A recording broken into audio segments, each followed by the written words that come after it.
Let's see what you can do. Is it that time already? What time? Quitting time. Sorry, but this girl doesn't work after hours. I could, but there wouldn't be a single gill in it for me. We should play again sometime, pretty boy.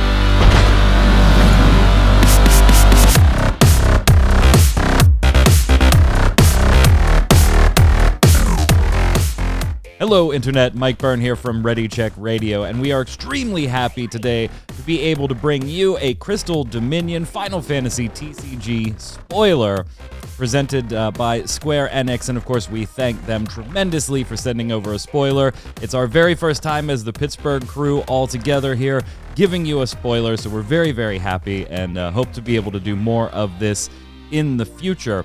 So special shout out to the entire Pittsburgh crew, old and new, playing Final Fantasy TCG. This card could not be brought to you by us without any of them. So awesome, awesome, awesome. While you're here, make sure you click follow, click subscribe, turn on the notifications, all of that jazz. We do Final Fantasy TCG streaming, board game streaming, gaming streaming, a number of different streamers, and we have a ton of different podcasts, including one specifically dedicated to all things Square Enix, where we do our set reviews for Final Fantasy TCG on that show when we're not talking about Final Fantasy 14 or anything else. Now that you've clicked subscribe and you headed on over to ReadyCheckRadio.com to click on all the socials there to follow us, let's, without any further ado, jump right to our spoiler, and that is our 2-drop Lightning Forward Aranea at 3,000 power. Now, predictably has category 15, but also Theatrhythm in there as well,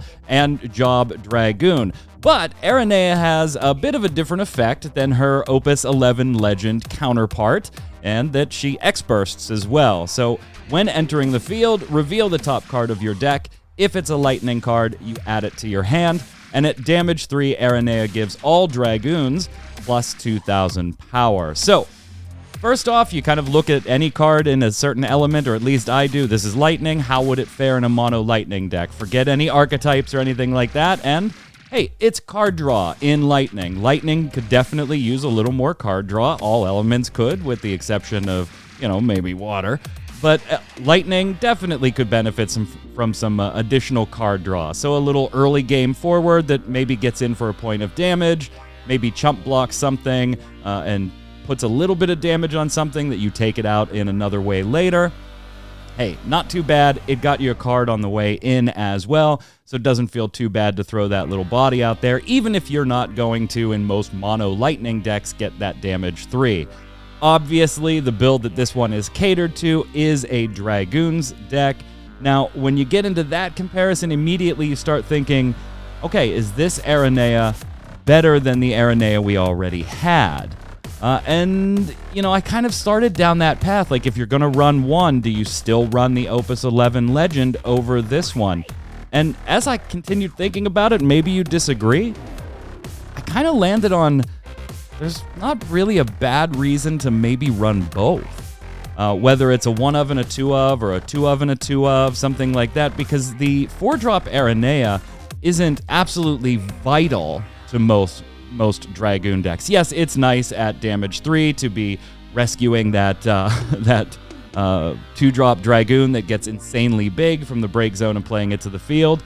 At damage 6, it can be absolutely devastating, but you're usually already using Barbara in most cases to give them haste throughout the entire game because they have Job Dragoon, so it's not a vital damage 6 ability. Most of the time you might not even use it. So my kind of thought process here is, unless you are running the absolute Freya build, right, where you are running all of the Freyas in the world to go ahead and trigger Cherry Blossom special as many times as you can, then maybe this card gets a little dicey because there is the very, very low chance that you hit one of those water-only Freyas. The Lightning Freya, that's fine, comes back to hand, but the water-only Freya wouldn't get you the card draw off of Aranea's entry. But in most mono Lightning Dragoon decks that are going to run the Lightning Water Luna Freya for discarding for the special or for just CP in general, I actually kind of like the idea of both of these. Now, I don't know how many of each that I would run yet, and if you're watching this as it went live on YouTube, we are actually streaming the announcement of our spoiler at the same time that this went live. And we've actually proxied up some Dragoon decks with this Aranea in it to test it out, to see how well it plays in a Dragoon deck. Do we miss the 4-drop Aranea from Opus 11 or not? So head on over twitch.tv/ReadyCheckRadio, and you can probably catch us playing that, or at least catch it in the VOD if you check this out later. So what do you think? It's just a common, but it does give you a little bit of card draw in Lightning. It buffs Dragoons, including itself. Does it replace the other Aranea? Do you run them in tandem?